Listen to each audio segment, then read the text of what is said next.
Good morning mga mawe! Today is Monday kaya sinimulan ko ang araw sa paglilinis ng bahay. At tila si Spider-Man ay gusto nang manirahan dito sa bahay namin. Bakit kahit araw-araw mo siyang alisin ay bumabalik-balik din? Aba, at siniswerte na yata itong mga Spider-Man na to. Baka gusto niyong pagbayarin ko kayo ng renta. Swerte niyo, mabait ako. Ginaganahan pa sana ako maglinis kaso nakita ko ang aking kapatid nakakaway-kaway sa labas. Pupunta daw sila ni nanay sa palengke, baka gusto kong sumama. Meron din kasi kung bibilin sa palengke kaya tara, let's go.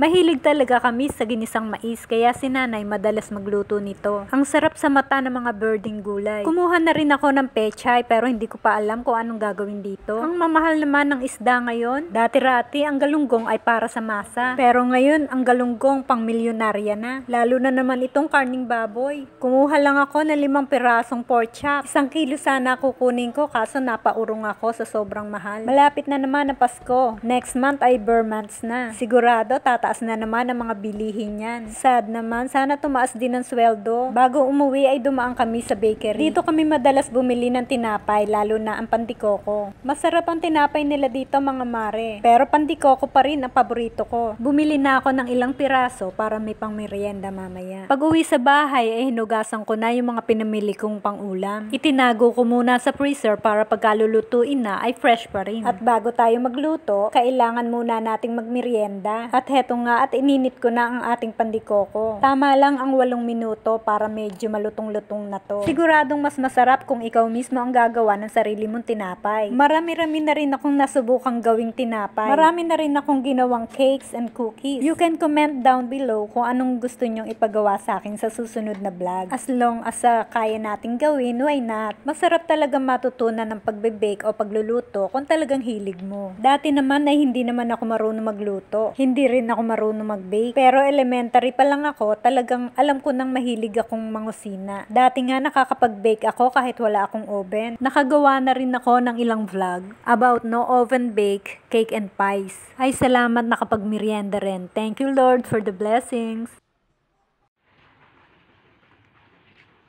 Minsan masarap din makipagkwentuhan sa mga taong araw-araw mong nakikita. Masarap tignan yung mga ngiti nila kahit alam mong pagod na sila. Yung panganay ko, ano na? Grade 2 na. Grade 2 na. Tapos yung pangalawa ko, kinder. Wala pang high school. Wala pa. Sige kuya, thank you. Thank you. Maya-maya ay naglakad naman ako sa bahay ng isang kaibigan. Murder ako sa kanya ng pang-ipit sa buhok ni Arky. Shout out sa iyo, Miss Gracie Sandoy. Baby Arky, ito na siya. Ate Christina, kung makita mo ulit tong live, ayan, gagawin ko na yun sa kanya.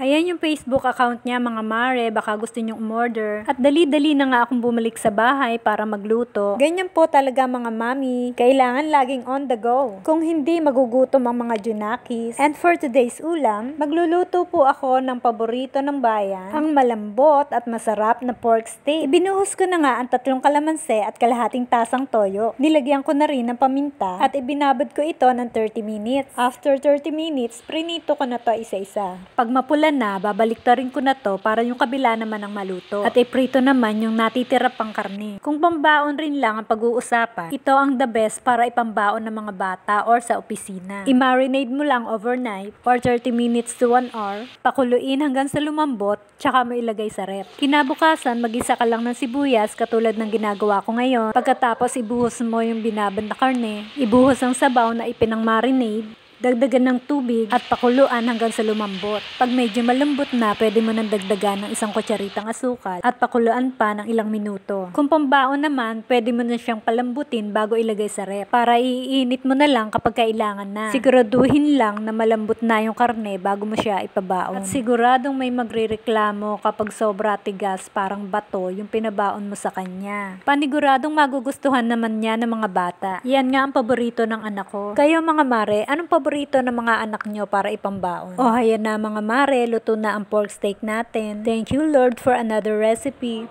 Nung bandang hapon na, nagpasama naman yung kapatid ko na bumili ng mga gamit. Wow, sana all. Marami kaming pinuntahan para humanap ng mas mura at maganda. Pero dito sa appliance center na to, dito siya nakakita ng gusto niya. Gusto niya daw palitan yung luma niya ng rep. Matagal na kasi yung rep niyang yon. Hindi pa nag-aaral yung mga anak niya, ay rep niya na yon. Syempre, andun na rin lang ako, ay tumingin-tingin na rin ako. Syempre, hanggang tingin lang muna ako. Kailangan ko munang pag-ipunan bago bumili. At kailangan munang pag-isipan bago bilhin. Ganun naman talaga mga mare, diba? Kailangan mo muna pag-isipan bago mo bilhin. Minsan kasi nakakabili ka ng hindi mo naman kailangan. And after 1 year, may napili na po ang aking kapatid.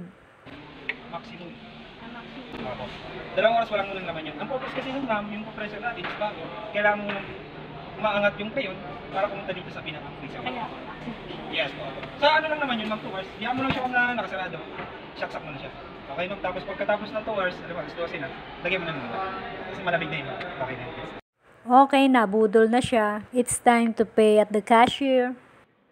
At maya-maya pa, ako naman ang nagpasama sa kanya. Madalas akong ma-attract dito sa mga kitchenware na to. May balak naman talaga akong umorder sa Shopee ng mga non-stick pan na ganito. Pero for the meantime, kailangan ko ng mas maliit para sa paggawa ng hotcake. Madalas kasi akong gumawa ng hotcake kasi iyon na favorite ng apo ko at ng anak ko. Bumili na rin ako ng mga ganitong cookingware dahil luma na yung mga ganito ko. Noon pa talagang mahilig akong bumili para sa kitchen namin. Siyempre, bumili na rin ako ng iluluto kong hotcake. Madalas naman gumagawa lang ako ng homemade hotcake. Gumagawa ako ng iba-ibang flavor. Minsan nilalagyan ko siya ng chocolate bits o kaya fresh strawberries or blueberries. Pagkatapos nga na matinding lakaran, nagutom na nga.